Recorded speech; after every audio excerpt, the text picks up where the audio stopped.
नमस्कार, जय हिंद दोस्तों। डेली करंट अफेयर्स के इस क्लास में एक बार फिर से आप सभी का स्वागत है।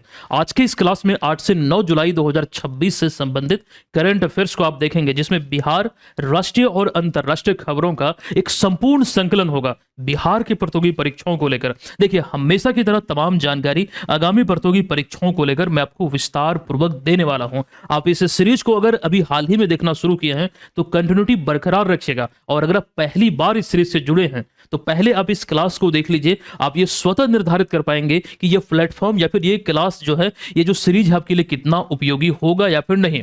चलिए दोस्तों, सेशन की शुरुआत करते हैं पिछले क्लास के प्रश्न से। एक सवाल जो मैंने आपसे पूछा था कि हाल ही में किस राज्य ने महिलाओं की सुरक्षा के लिए रिसेंटली दुर्गा स्क्वाड पहल की शुरुआत की है। ये शुरुआत अभी हाल ही में पश्चिम बंगाल सरकार द्वारा किया गया है। दोस्तों, अभी हाल ही में 5 राज्यों में विधानसभा चुनाव संपन्न हुआ। पश्चिम बंगाल में आप देखेंगे कि पहली बार भाजपा को बहुमत मिली है और पहली बार यहां भाजपा की सरकार बनी है। शुवेंदु अधिकारी 9वें मुख्यमंत्री के रूप में चुने गए हैं और इन्हीं के कार्यकाल में महिलाओं की सुरक्षा को सुदृढ़ करने हेतु ये दुर्गा स्क्वाड की शुरुआत की गई है। याद रखिएगा। और जिन 5 राज्य और केंद्र शासित प्रदेश में चुनाव हुए हैं, विधानसभा चुनाव, इसमें केरला, तमिलनाडु, पश्चिम बंगाल, असम और पुडुचेरी, यहां वो सूची आपको देखने को मिल रहा है कि कौन मुख्यमंत्री बने हैं, कौन सा उनका क्रम है और किस गठबंधन या फिर किस दल अर्थात किस राजनीतिक पार्टी से संबंधित है। इन चीजों को आपको यहां ध्यान रखना पड़ेगा।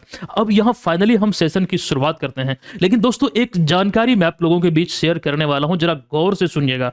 10 से 20 सेकंड हम समय लेंगे, उसके बाद हम यहां सेशन को कंटिन्यू करेंगे। अच्छा, आपको मालूम है कि रिसेंटली बीपीएससी ऑडिटर एग्जाम आयोजित हुआ है। इस एग्जाम में करंट अफेयर्स के प्रश्न जो दोस्तों पूछे गए हैं, वाकई में बहुत कठिन स्तर के हैं। अब कठिन कैसे बना है प्रश्न, आप प्रश्न पत्र को देखे होंगे, एनालिसिस किए होंगे, तो इस समझ में आया होगा कि जो गुणवत्ता है, जो स्तर है प्रश्न के पूछे जाने का, वो वाकई में थोड़ा तो कठिन है। क्योंकि अगर आप उसे अच्छे से नहीं पढ़ेंगे तो आप हल नहीं कर पाएंगे। एक प्रश्न यूट्यूब पर ही शॉर्ट्स वीडियो में हमने अपडेट कराया था कि जो जल जीवन मिशन को लेकर सवाल पूछा गया था, कथन वाला, कि शुरुआत इसकी कब हुई, कितनी राशि के आवंटन के साथ हुई थी, मतलब जो खास करके उसमें राशि का आवंटन हुआ था। दूसरी बात उसमें एक ये भी शामिल था कि जो अवधि रिसेंटली बढ़ाकर 2028 किया गया है, मतलब जो 100% कवरेज को लेकर के, और प्लस अभी तक कितना हुआ है, तकरीबन 81%। और वहां जो एक गलत कथन था वो था 2035 तक का लक्ष्य पूछा गया था। जरा गौर कीजिएगा, जल जीवन मिशन अगर एक टॉपिक के रूप में आप देखते हैं तो यहां ये आपको समझ में आता है कि इसी तरह के सवाल अब पूछे जा रहे हैं। प्रश्न पत्र को देखिएगा, वहां आपको यह समझ में आने वाला है कि जो प्रश्न है वो स्टेटमेंट टाइप के ज्यादातर पूछे गए हैं, और उसमें भी जब प्रश्न स्टेटमेंट टाइप वाला पूछा गया तो सारी जानकारी वहां से आपको पढ़नी चाहिए। उदाहरण के लिए अगर हम बात करें अभी पटना हाईकोर्ट की, जो 48वीं मुख्य न्यायाधीश बनी है, नाम आप लोग जानते हैं, और किनका स्थान लिया है, संगम कुमार साहू, जो कि 47वें मुख्य न्यायाधीश थे। दोस्तों ये इतना इंपॉर्टेंट है, यहां से सवाल कुछ ऐसे भी पूछा जा सकता है कि पटना हाईकोर्ट की 48वीं मुख्य न्यायाधीश कौन बनी है, मीनाक्षी मदन राय, जो सिक्किम की है। ये पटना हाईकोर्ट के इतिहास में दूसरी महिला मुख्य न्यायाधीश हैं। और रेखा मनहर लाल दोषित 2014 में, आई थिंक 2010 से 14 की अवधि में पहली महिला मुख्य न्यायाधीश थी पटना हाईकोर्ट की। महिला मुख्य न्यायाधीश की हम बात कर रहे हैं, लेकिन भारत में सुप्रीम कोर्ट में महिला मुख्य न्यायाधीश अभी तक कोई नहीं बनी है। 2027 में संभवतः यह हमें देखने को मिल सकता है। पटना हाईकोर्ट की स्थापना कब हुई, कार्य प्रारंभ की स्थिति से हुआ, पहले मुख्य न्यायाधीश कौन थे, ये चीजें एग्जाम में पूछे जाएंगे। तो कहने का तात्पर्य यहां पर यह है कि जो भी टॉपिक खबरों में है उसको अच्छे से पढ़िए, अच्छी तरह कंप्लीट कीजिए। 2026 में हमने अपने पढ़ाने के पैटर्न में बदलाव किया, और जनवरी से लगातार जो क्लासेस हमने आपको प्रोवाइड किए हैं उसमें बहुत सारे स्टेटमेंट टाइप के सवाल हमने आपको करवाए हैं। जहां भी ये हमें महसूस हुआ है वहां ये चीजें आपके समक्ष हमने रखा है। उदाहरण के लिए जो अभी आज के इस क्लास में पहला प्रश्न यहां पर देखेंगे, ये बिहार संग्रहालय और पटना संग्रहालय को लेकर है। तो दोस्तों वो सारी चीजें इसमें हमने सम्मिलित करने का प्रयास किया है जो एग्जाम में अमूमन देखने को मिल सकता है। अभी ये अंडरग्राउंड सबवे को लेकर बात हो रही, इसी को लेकर यहां पर एक स्वीकृति प्रदान की गई है। तो ये दोनों संग्रहालय की शुरुआत कब हुई है ना, एक कब आम जनों के लिए खोला गया, ये चीजें कहीं ना कहीं इंपॉर्टेंट है। तो मूल बात यहां पर यह है कि अगर कोई भी एग्जाम आप देने जा रहे हैं वर्तमान समय में बिहार में, तो कंप्लीट इंफॉर्मेशन रखिएगा। ये नहीं कि वन लाइनर में पढ़ के जाएं, ऐसे में काम नहीं होने वाला है। और लिख के लीजिए, आपका रिजल्ट नहीं होगा, करंट अफेयर्स आपको धोखा दे देगा। तैयार रहिएगा, चाहे वो बिहार एसआई एग्जाम हो, चाहे वो बीपीएससी एग्जाम हो। बीपीएससी में बहुत सारे एग्जाम होते हैं, तो तैयार रहिए। अब का बदलता हुआ पैटर्न यही है कि प्रिपरेशन अच्छे से कीजिए ताकि आपका रिजल्ट कंफर्म हो, क्योंकि आप भी टाइम पास करने नहीं आए हैं। और आप जो ये प्लेटफॉर्म देख रहे हैं, ये आप लोगों की सेवा में 2022 से ही तत्पर है। याद रखिए, इससे बेहतर कंटेंट आपको कहीं नहीं मिलेगा। अभी हम सेशन की शुरुआत करते हैं पहले प्रश्न से। जुलाई 2026 में बिहार सरकार ने बिहार संग्रहालय और पटना संग्रहालय, पहली बात तो यहां पर ये दोनों अलग म्यूजियम है, यानी कि अलग अलग संग्रहालय है, कंफ्यूज मत कीजिएगा। बिहार संग्रहालय नया नया भी बना है, एक है पटना संग्रहालय। तो यहां प्रश्न यह है कि बिहार संग्रहालय से पटना संग्रहालय सबवे परियोजना के लिए 13.40 करोड़ रुपए के तत्काल व्यय की स्वीकृति दी गई है। बताएं कि बिहार के किस संग्रहालय को जादूघर के नाम से भी जाना जाता है। अब देखिए, ये संग्रहालय का नाम पूछा गया है। बेसिकली कौन ऐसा संग्रहालय बिहार में है जिसे जादूघर कहा जाता है, यानी कि मैजिक हाउस की संज्ञा दिया गया है। तो दोस्तों, हम बात करेंगे यहां पटना संग्रहालय की, यही इसका राइट आंसर हो जाएगा। अब पटना संग्रहालय बिहार के इतिहास का सबसे पुराना संग्रहालय भी है, ये भी ध्यान रखिएगा। ब्रिटिश काल में ये तैयार हुआ था। अब यहां पर जो बात है, जो स्वीकृति दी गई है पटना संग्रहालय से बिहार संग्रहालय को लेकर के, जो अंडरग्राउंड सबवे है, इसको लेकर 13.40 करोड़ रुपए के तत्काल व्यय की।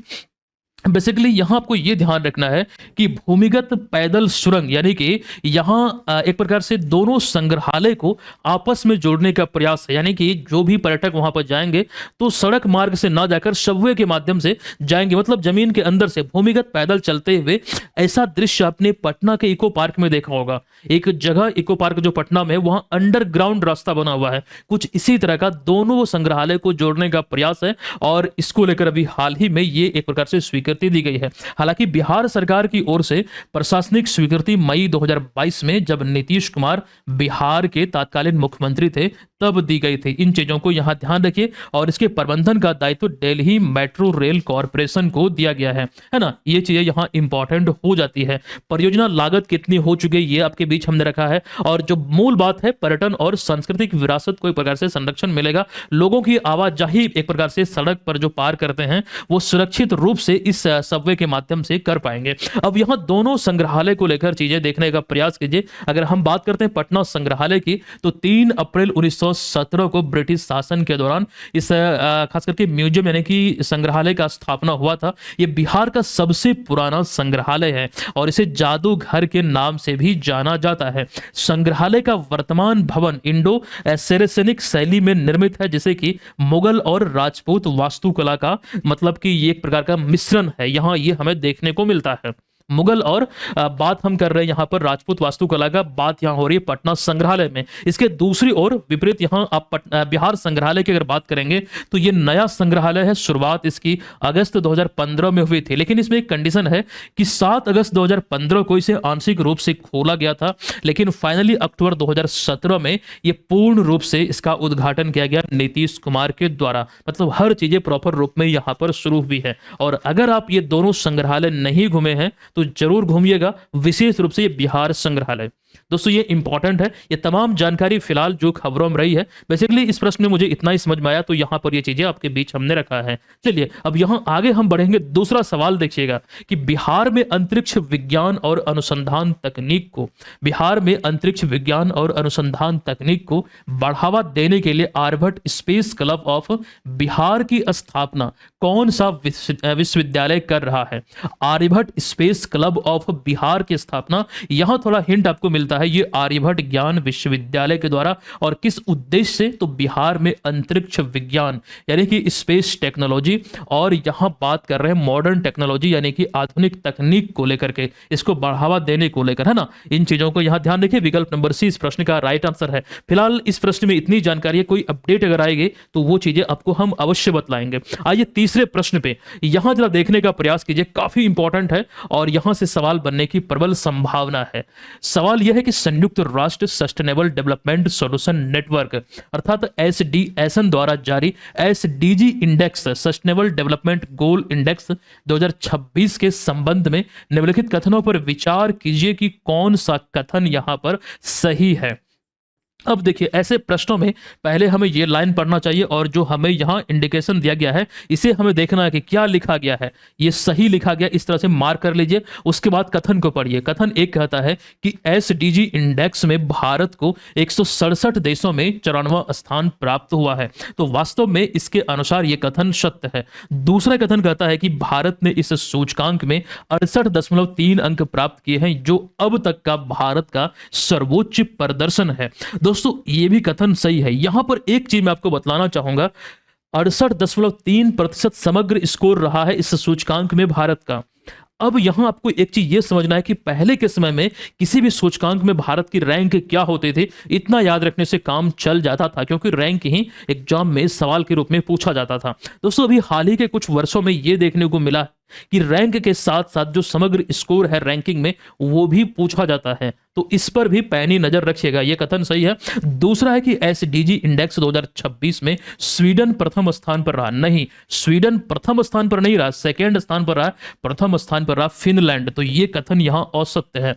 तो केवल 1 और 2 कथन सही है, विकल्प नंबर बी में है। अब यहां पर एसडीजी इंडेक्स से संबंधित वो जानकारी आपके बीच है, अभी हम डिटेल में इसमें हम चर्चा करेंगे, कई और स्लाइड भी हैं। जैसे यहां देखने का प्रयास कीजिए कि यहां एसडीजी इंडेक्स में जो एसडीजी का पूरा नाम है, अभी मैंने आपको बोला था सस्टेनेबल डेवलपमेंट गोल।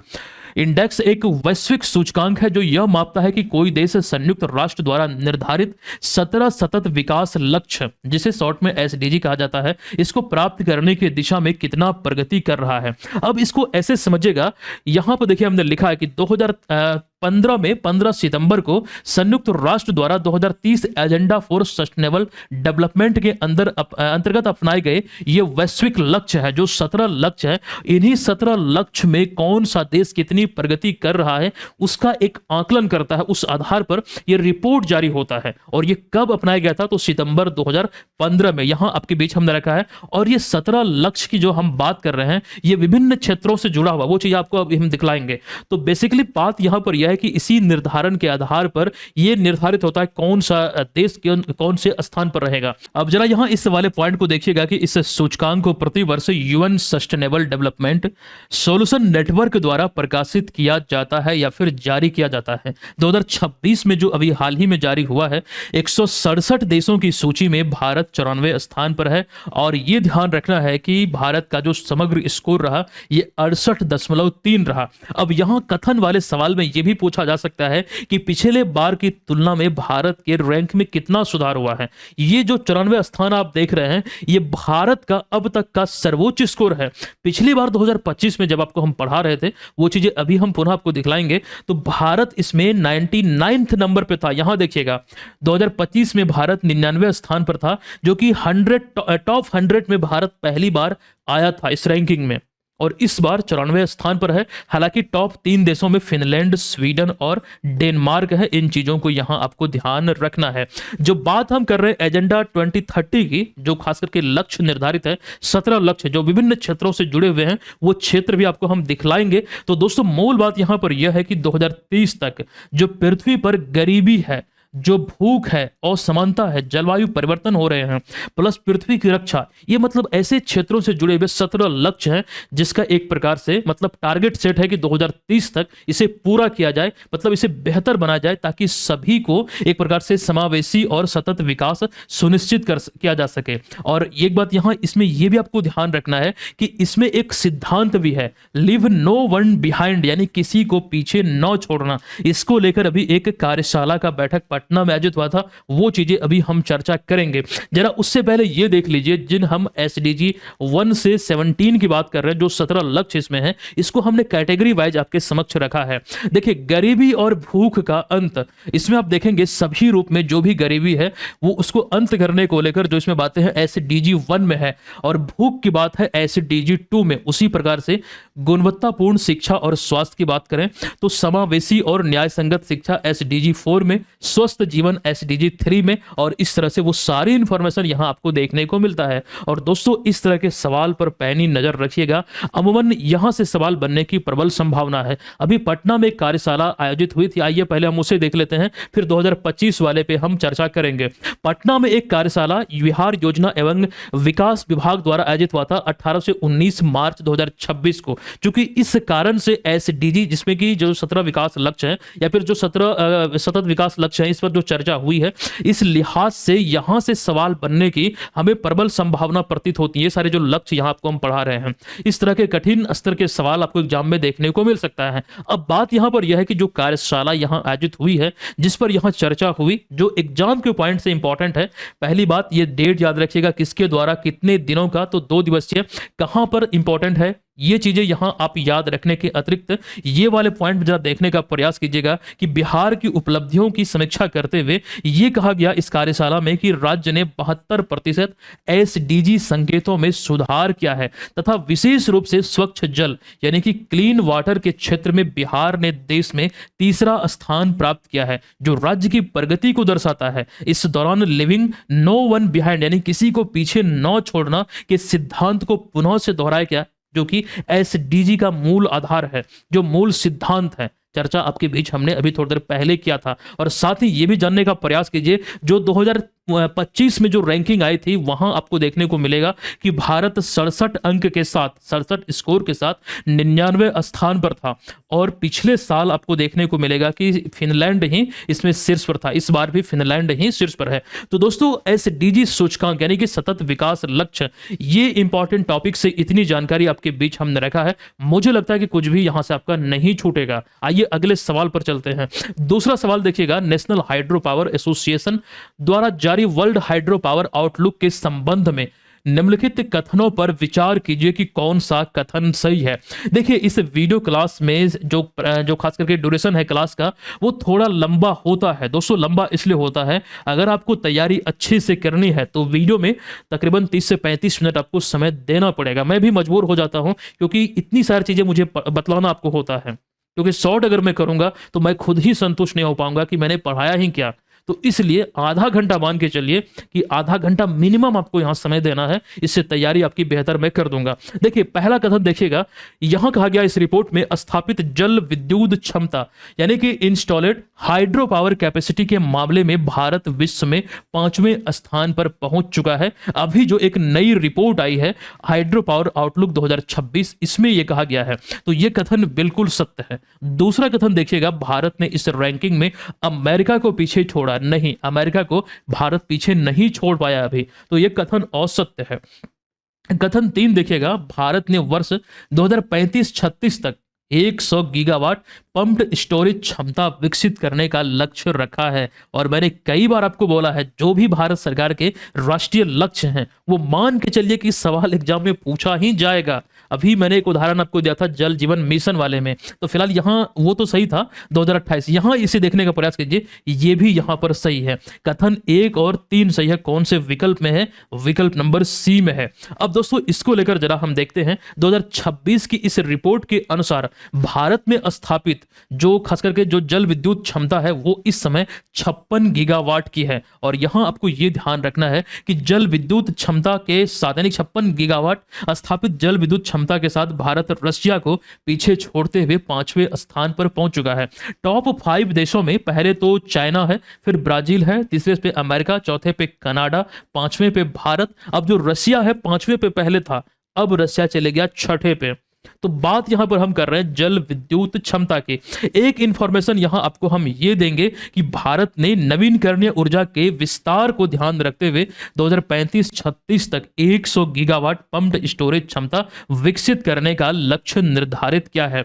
जो एक विशाल बैटरी वाली संरचना होती है, ऊर्जा को बड़े पैमाने पर स्टोर करके रखती है। यहां हम बात कर रहे हैं जल विद्युत के दृष्टिकोण से, जल विद्युत क्षमता के दृष्टिकोण से, तो यह लक्ष्य 2035-36 तक का है। ये यहां ध्यान आपको रखना है।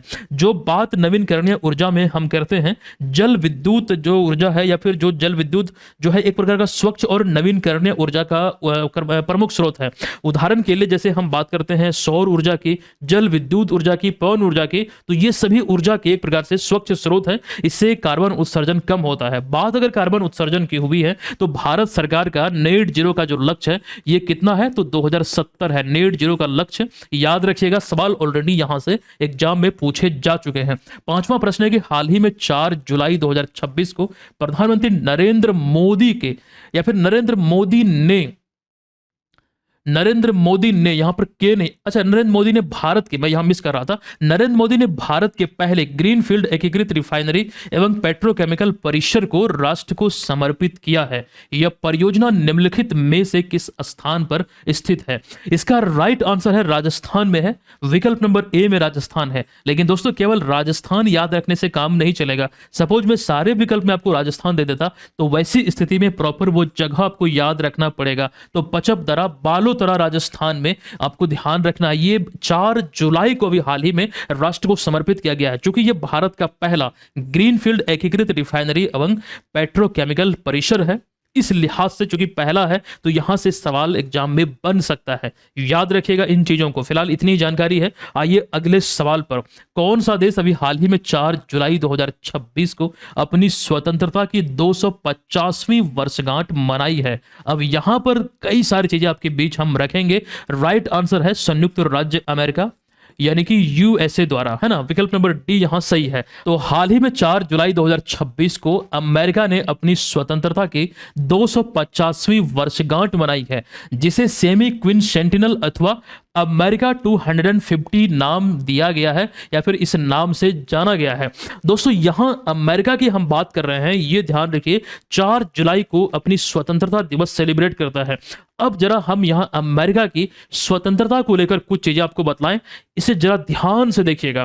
कुछ चीजें इंपॉर्टेंट वे में आपके बीच हमने रखा है। अब यहां एक एक पॉइंट पे आपको नजर रखना है। दरअसल 4 जुलाई 1776 को फिलाडेल्फिया में एक शहर जो है, यहां पर फिलाडेल्फिया में आयोजित दूसरी महाद्वीपीय सभा में एक सभा फिलाडेल्फिया में आयोजित हुई थी। डिक्लेरेशन ऑफ इंडिपेंडेंस को अपनाकर 13 अमेरिकी उपनिवेशों को ब्रिटेन से स्वतंत्र एवं संप्रभु घोषित किया गया था। यहां बात यह हो रही है कि डिक्लेरेशन ऑफ इंडिपेंडेंस, ये जो खास करके मसौदा था जिसे हालांकि तैयार किया था थॉमस जेफरसन ने, इसमें आपको यह ध्यान रखना है कि ब्रिटेन का जो औपनिवेशिक स्थल था अमेरिकी महाद्वीप में, जो बात हम कर रहे हैं यहां 13 अमेरिकी उपनिवेशों की, तो इसको मतलब स्वयं ही ये एक प्रकार से स्वतंत्र और संप्रभु घोषित किया था, मतलब खुद को। मतलब यहां पर समझिएगा इस डिक्लेरेशन ऑफ इंडिपेंडेंस के माध्यम से खुद की स्वतंत्रता घोषित की गई थी। लेकिन यह तिथि को स्वतंत्रता वास्तव में नहीं मिली थी। आधिकारिक रूप से पेरिस की संधि के पश्चात अमेरिका को स्वतंत्रता मिली थी ब्रिटेन से। तो 3 सितंबर 1783 को, ये 1776 और कब है 1783, ये ध्यान रखिएगा। पेरिस की संधि यानी कि ट्रीटी ऑफ पेरिस के तहत ब्रिटेन ने आधिकारिक रूप से अमेरिका की स्वतंत्रता को मान्यता दिया था। 1783 में स्वतंत्रता को मान्यता मिला। 1787 में अमेरिका का संविधान बनाया गया, जो आज के समय में भी विश्व का सबसे बड़ा लिखित संविधान है। यह भी आपको यहां ध्यान रखना है। फिर 1789 में जॉर्ज वॉशिंगटन अमेरिका के प्रथम यानी कि पहले राष्ट्रपति बने। नाम याद रखिएगा, जॉर्ज वॉशिंगटन। तो बात यहां पर एक इंपॉर्टेंट यह है, जो अभी स्वतंत्रता दिवस की 250वीं वर्षगांठ मनाई गई है, तो सवाल अराइज होंगे कि किस संधि के फलस्वरूप ब्रिटेन से ये जो गुलामी की जंजीर थी वो खत्म हुई थी। तो पेरिस की संधि के तहत कब, तो 3 सितंबर 1783 को। ये चीज याद रखिएगा। और जो बात हम कर रहे थे यहां पर इस वाले पॉइंट में, जरा इसको भी याद रखिएगा। डिक्लेरेशन ऑफ इंडिपेंडेंस, ये जो मसौदा था ये थॉमस जेफरसन द्वारा तैयार किया गया था, जो कि ये चीजें इंपॉर्टेंट है आपके एग्जाम के दृष्टिकोण से। अब यहां पर अगले सवाल पर जाने से पहले जरा मैं आपको अपने इस कोर्स के बारे में थोड़ी जानकारी दे दूं। आप लोग जो बार बार इंक्वायरी करते हैं या फिर कमेंट करते हैं कि सर ये तमाम जो बोर्ड पीडीएफ है जो आप पढ़ा रहे हैं वो हमें कहां मिलेगा। दोस्तों केवल ये बोर्ड पीडीएफ नहीं, करंट अफेयर्स की कंप्लीट प्रिपरेशन, ये बोर्ड पीडीएफ, प्रिंटेबल नोट्स जो मंथली हमारे नोट्स आती है और कुछ स्पेशल नोट्स होते हैं करंट अफेयर्स के, डेली अपडेट के रूप में class, PDF, notes, test series एक सिलेबस के फॉर्मेट में आपको इस कोर्स में मिलता है। आप प्ले स्टोर पे जाकर बीएम ऑनलाइन लर्निंग ऐप को डाउनलोड कर लीजिए और इस कूपन कोड का इस्तेमाल करके इसको ज्वाइन करके एक नॉमिनल सा चार्ज यहाँ आपको देना है और अगले 1 साल तक भरपूर फायदा यहाँ से उठाना है। दूसरा सबसे बड़ा फायदा यहाँ पर आपको ये होता है कि अब तक जो भी कंटेंट आपको छूटे हुए हैं, जो क्लासेस आपके छूटे हुए हैं, जो नहीं पढ़ पाए हैं, जो नहीं डाउनलोड कर पाए हैं, तो याद रखिए आज अगर आप मेंबरशिप लेते हैं तो पिछला अब तक का, आज के डेट तक का वो सारा आपको फ्री में मिलेगा। आज से आपका प्लान शुरू होगा और अगले 1 साल तक फिर मिलता रहेगा, है ना। तो इसको ज्वाइन कीजिए। कोई जानकारी चाहिए तो हमारा ये हेल्पलाइन नंबर नोट कीजिए 8228947923। बेझिझक कभी भी आप हमें कॉल कर सकते हैं। और अभी एक पीडीएफ भी लॉन्च हुई है, हमने आपको प्रोवाइड किया है। ये जनवरी 2025 से जून 2026 तक का पिछले 18 महीने का fully revised and updated current affairs है। कुछ भी इसमें सुधार की जरूरत नहीं है। इसे पढ़िए जो लोग 72वीं बीपीएससी एग्जाम देने जा रहे हैं, है ना। इसका 1 जनवरी से जून तक का बिहार स्पेशल का हमने और भी लाया है, जो कि 2026 की हम बात कर रहे हैं, जो हिंदी और अंग्रेजी दोनों में है। अब यहां अगला 7वां सवाल है कि हाल ही में इंटरनेशनल बुकर प्राइज का नाम बदलकर क्या रखा गया है, जो इन दिनों खबरों में है। तो दोस्तों इसका नाम बदलकर बुकमान इंटरनेशनल बुकर प्राइज रखा गया है। अब इसके बारे में जरा जानने का प्रयास कीजिए, रीजन क्या है जो नाम बदला गया है। अभी बुकर प्राइज फाउंडेशन ने यह घोषणा किया था कि वर्ष 2027 से इस पुरस्कार का नाम बदलकर बुकमान इंटरनेशनल बुकर प्राइज होगा। अब इसमें यह समझना आपको कि यह हुआ क्यों है। दरअसल बुकमान फाउंडेशन के साथ अगले 10 वर्षों को लेकर एक साझेदारी हुआ है। 2027 से लेकर 2036 की अवधि में ये जो साझेदारी हुआ, इसी के फलस्वरूप नाम बदला गया है। प्लस इसमें जो राशि दिया जाता है पुरस्कार स्वरूप, जो 50,000 पाउंड पहले था, अब बढ़ाकर इसे 1 लाख पाउंड किया गया है। तो यहां पर यह समझना है कि यहां राशि में भी मतलब बढ़ोतरी किया गया है। दूसरी बात यहां यह समझिए कि अंतरराष्ट्रीय बुकर पुरस्कार, जिसका नाम बदलकर बुकमान इंटरनेशनल पुरस्कार किया गया है, तो इसमें जो रचना है वो चाहे किसी भी भाषा में लिखी गई हो, मूल रचना, उसका अंग्रेजी में अगर अनुवाद हुआ है और वो रचना शॉर्टलिस्ट किया जाता है अंतरराष्ट्रीय बुकर पुरस्कार के लिए। लेकिन इसके विपरीत अगर बुकर पुरस्कार की बात करते हैं तो अंग्रेजी की मूल रचना को ही ये पुरस्कार दिया जाता है, अनुवादित को नहीं। अब अनुवादित की बात हम यहां कर रहे हैं इंटरनेशनल बुकर प्राइज में, तो जो रचनाकार होते हैं और जो अनुवादक होते हैं, दोनों को राशि समान मिलती है, जो पुरस्कार स्वरूप जो राशि मिलता है। ये चीज ध्यान रखिएगा, जरा गौर कीजिए। यहां पर वो तमाम चीजें आपके बीच हमने रखा है, जैसे कि 2026 में इंटरनेशनल बुकर प्राइज जो मिला है, ये किन्हें मिला है। तो ताइवानी लेखक जिनका नाम है यांग सुआंग जी और अनुवादक लिन किंग, और उनका उपन्यास क्या है, तो ताइवान ट्रेवलॉग। जरा यहां देखने का प्रयास कीजिए, ताइवान ट्रेवलॉग यहां हमने लिखा भी है। इसी के लिए यह पुरस्कार इन्हें प्रदान किया गया है। और बुकर प्राइज जो है, इसके बारे में तो अभी हम बतला ही दिए आपको। चलिए यहां एक सूची आपको हम दिखला दें। ये 2026 में जो हम बात किए ताइवान ट्रेवलॉग को लेकर, ये तो आपको याद रखना ही रखना है। और उसके पहले 2025 वाला, 24 वाला, 23 वाला और 22 वाला जो अंतरराष्ट्रीय बुकर पुरस्कार है, यहां से सवाल पूछे जा सकते हैं। पहले पूछा जा चुका है ये 2023 वाले से। अब यहां 2022 और 2025 आपके लिए इंपॉर्टेंट है। गीतांजलि श्री जो उत्तर प्रदेश की रहने वाली, हिंदी की रचना उनकी रेत की समाधि या फिर रेत समाधि, जिसका अंग्रेजी में अनुवाद डेजी रॉकवेल द्वारा किया गया, हिंदी की पहली रचना बनी जिसे यह पुरस्कार मिला। दूसरा पिछले साल जो मिला है, नाम याद रखिए, बानो मुस्ताक, कन्नड़ भाषा की इनकी रचना हार्ट लैंप, जो कि लघु कहानियों का संग्रह है और इसका अंग्रेजी में अनुवाद किया गया था दीपा भस्टी के द्वारा। तो 2025 में यह सम्मान इन दोनों को मिला था। क्लियर है, इतनी जानकारी बहुत ही इंपॉर्टेंट है। आइए थोड़ा और भी चीजों को हम देख लेते हैं। बात अगर हम करें बुकर प्राइज की, जो कि अंग्रेजी की मूल रचना को दिया जाता है, तो हंगरी ब्रिटिश मूल के लेखक डेविड सजेले को उनकी रचना फ्लैश के लिए यह पुरस्कार अभी प्रदान किया गया है, जो आप यहां पर देख रहे हैं। ये बात हम कर रहे हैं बुकर पुरस्कार की। बुकर पुरस्कार जीतने वाले भारतीय मूल के अगर हम लेखक की बात करें तो पहले भारतीय मूल के लेखक सलमान रुश्दी हैं।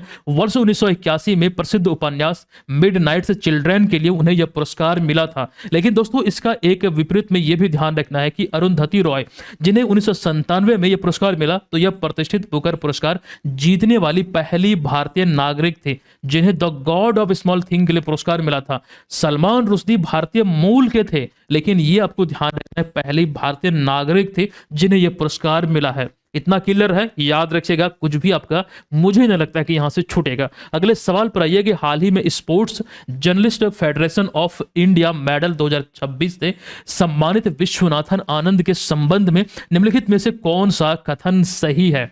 इसमें आप देखने का प्रयास कीजिए, तो इसका राइट जो आंसर होगा ये होगा विकल्प नंबर बी। वे भारत के पहले ग्रैंड मास्टर थे। आई थिंक 1988 में ग्रैंड मास्टर बने थे ये, भारत के पहले ग्रैंड मास्टर। अब 5 बार के विश्व चैंपियन भी रह चुके हैं, तो यही वाला जो विकल्प है ये सही है। देखिए, विश्वनाथन आनंद को लेकर ऐसे तो कई जानकारी समय समय पर हमने आपको दिया है, और यहां पर भी कुछ चीजें आपके बीच हमने रखा है कि शतरंज फेडरेशन यानी कि अंतरराष्ट्रीय शतरंज महासंघ ने 2025 के विश्व शतरंज ट्रॉफी का नाम भारत के महान ग्रैंड मास्टर विश्वनाथन आनंद के सम्मान में विश्वनाथन आनंद कप रखा है। और ये किसी भी शतरंज खिलाड़ी को लेकर मतलब पहली बार है जो उनके नाम पर ये सम्मान का नाम रखा गया है। और एक बात यहां पर यह भी आपको ध्यान रखना है कि 5 बार के विश्व शतरंज चैंपियन रह चुके हैं। भारत सरकार द्वारा 1985 में अर्जुन पुरस्कार, 1987 में पद्मश्री, 91-92 में राजीव गांधी खेल रत्न पुरस्कार जिसे मेजर ध्यानचंद्र पुरस्कार अब कहा जाता है, 2000 में पद्म भूषण, 2007 में पद्म विभूषण पुरस्कार से इन्हें सम्मानित किया जा चुका है। बात अगर यहां हम कर रहे हैं विश्वनाथन आनंद की, तो वर्तमान में ये फीडे के उपाध्यक्ष भी हैं, तमिलनाडु के रहने वाले हैं, और ये भारत के पहले ग्रैंड मास्टर। देखिए, मैं आपको बोल रहा था 1988 में, थोड़ा कंफ्यूजन हो रहा था, लेकिन मुझे याद था कि 1988 में भारत के पहले ग्रैंड मास्टर बने थे। दोस्तों, एक चीज ये भी ध्यान रखिए कि सर्वाधिक जो ग्रैंड मास्टर है वो तमिलनाडु से ही हैं, बिहार से एक भी ग्रैंड मास्टर नहीं निकला है। अगला है, हाल ही में भारतीय खाद्य सुरक्षा एवं मानक प्राधिकरण से इट राइट कैंपस प्रमाण पत्र प्राप्त करने वाला भारत का पहला हवाई अड्डा कौन बना है? देखिए, इट राइट कैंपस जो प्रमाण पत्र प्राप्त करने वाला पहला हवाई अड्डा बना है भारत का, वो लखनऊ का है। चौधरी चरण सिंह अंतरराष्ट्रीय हवाई अड्डा लखनऊ, विकल्प नंबर डी यहां इस प्रश्न का राइट आंसर हो जाएगा। और यह प्रमाण पत्र आपको ध्यान रखना है 24 मार्च 2026 की मतलब यहां से 23 मार्च 2028 तक की अवधि के लिए यह वैध है। ये आपको ध्यान रखना है, वैधता यह है। और प्लस यहां यह भी ध्यान रखिए, खाद्य सुरक्षा एवं स्वच्छता मानकों के अनुपालन के लिए इस हवाई अड्डे को 3 स्टार कंप्लायंस रेटिंग भी प्रदान की गई है। अगले सवाल पर आइए, हाल ही में महिलाओं एवं बच्चों की ऑनलाइन सुरक्षा के लिए ऑपरेशन सुरक्षित साइबर स्पेस अभियान किस राज्य की पुलिस द्वारा प्रारंभ किया गया है? बेसिकली यहां देखें, एक शब्द है साइबर स्पेस, तो एक प्रकार से ऑनलाइन सुरक्षा को लेकर यहां तो टर्म हमने लिखा भी है ना, तो गुजरात पुलिस द्वारा अभी शुरू किया गया है। साइबर सुरक्षा की बात हुई तो पिछले साल बिहार पुलिस का या फिर बिहार पुलिस सप्ताह जो मनाया गया था 2025 में, उसका थीम था साइबर सुरक्षा। अब एक सवाल हम आपसे पूछ रहे हैं, मान लीजिए ये 72वीं बीपीएससी एग्जाम में सवाल पूछा गया है, बिहार पुलिस सप्ताह जो आयोजित हुआ किस तिथि को आयोजित हुआ है?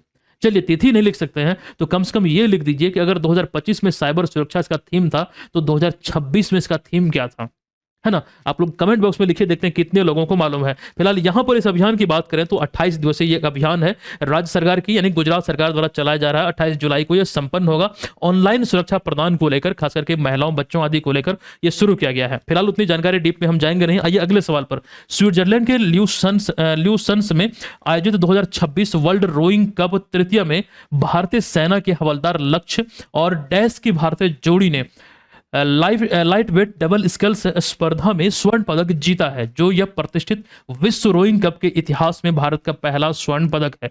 देखिए, नौकायन में अगर देखेंगे तो यह पहला खिताब यहां पर विश्व रोइंग कप के दृष्टिकोण से देखेंगे तो पहला खिताब है इस प्रतियोगिता के इतिहास में। एक तो हवलदार लक्ष्य और उज्जवल कुमार सिंह ने, मतलब इस जोड़ी ने लाइट वेट डबल स्कल्स स्पर्धा में यहां इस खिताब को अपने नाम किया है। अगला सवाल है, हाल ही में विंबलडन टेनिस प्रतियोगिता 2026 में अपने कैरियर की 105वीं जीत दर्ज कर पुरुष एकल वर्ग में सर्वाधिक मैच जीतने के मामले में जो स्विट्जरलैंड के रॉजर फेडरर के नाम ये रिकॉर्ड था, अब इस मामले में आपको ध्यान रखना है कि रिकॉर्ड की बराबरी करने वाले खिलाड़ी कौन है, जो 105 जीत के साथ पहले स्थान पर थे। अब इसकी बराबरी कर चुके हैं सर्बिया के नोवाक जोकोविच। और ये प्रश्न इंपॉर्टेंट है दोस्तों, ऐसे चीजों से प्रश्न पूछे जाते हैं। फाइनली आज के सेशन को हम समाप्त करते हैं, और ये सेशन आपको कैसा लगा कृपया कमेंट बॉक्स में जरूर लिखिएगा। और ये रहा आज के क्लास का प्रश्न, जिसका आंसर आप सभी को कमेंट बॉक्स में लिखना है। और दोस्तों, बिहार में आयोजित होने वाले किसी भी एग्जाम की आप प्रिपरेशन में हैं तो करंट अफेयर्स के हमारे कोर्स को जरूर ज्वाइन कीजिएगा। निश्चित तौर पर बहुत सारा बेनिफिट यहां से आपको मिलेगा। हम मिलते हैं आपसे नेक्स्ट वीडियो में। ये वीडियो आपको कैसा लगा कृपया कमेंट बॉक्स में अपनी राय जरूर दीजिएगा। धन्यवाद। जय हिंद।